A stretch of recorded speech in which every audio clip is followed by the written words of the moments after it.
Thanks for staying with us at STL Live. We're learning about National Preparedness Month with my guests, epidemiologist Nila Garba and Kyle First from the St. Louis County Department of Health. So welcome both of you. Thank you. Nila representing the city and Kyle with the county. And you guys collaborate a lot in your Department of Public Health. Is that right? Yeah, that's right.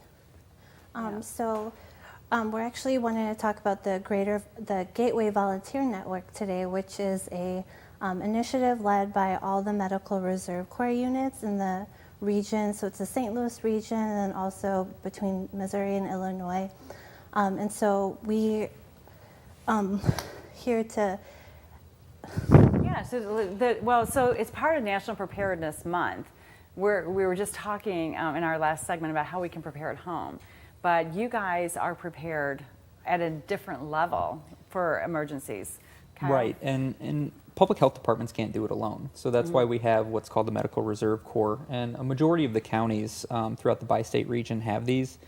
The Gateway Volunteer Network is something that had started a couple of years back in order to tie those Medical Reserve Corps together. So for example, if we have a disaster and St. Louis County is short volunteers to help alleviate some of that help, we can pull from St. Louis City or St. Charles County, and then we can cross-train our volunteers as well. Okay, so Nila, what kinds of medical volunteers do you have? Is it medical doctors, nurses? So it's actually both medical and non-medical professionals. So we have nurses, doctors, pharmacists, and really it's anyone who wants to help their community during a public health emergency or even a disaster. So if you're interested in doing that, you're more than welcome to join.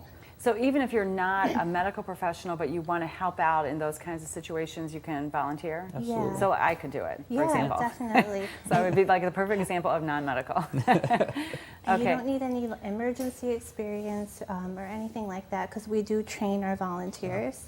Yeah. We train people on everything from natural disasters to emerging infectious diseases to biological terrorism. Wow. So it sounds like a great way to learn about these things. Oh yeah, absolutely. So if somebody were to volunteer, what's the process of enrolling, being accepted, and then training? How does that work? Well, that's different by county because each county has their own way of doing it. Okay. But if anybody is interested, they can just go to gatewayvolunteernetwork.org and Okay. pick the county that they'd like to join. Okay, so and then you just follow the steps. Right. And then how often do you have the training in the county, then you do separate training in the city?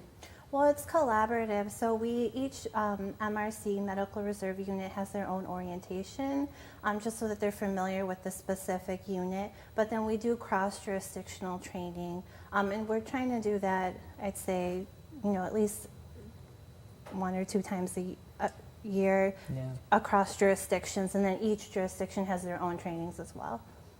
Yeah, how does St. Louis County do it? St. Louis County, our orientations are usually held in the fall. Okay. So we have 2 coming up, one in September and one in October. And then we have usually additional trainings throughout the year, just depending on the topic. Okay, that's very interesting. So how do you guys stay a step ahead of what kinds of things you mentioned, the typical like natural disasters that, tornadoes, earthquakes, things like that, they're nature-based, but other kinds of epidemics and things like that, how do you know what we need to be trained on? So we have regular trainings periodically that we have our volunteers go through, and then there's also like a set number of trainings that they do through FEMA, the Federal Emergency Management Agency.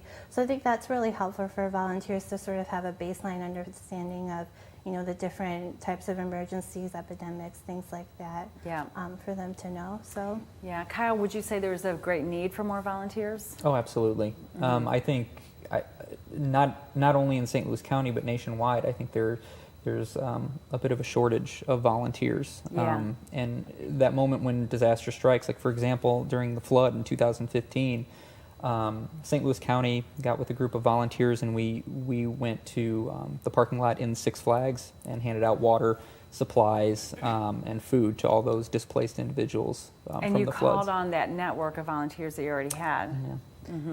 Yeah, and in the city, last October during the presidential debate, we were actually ready.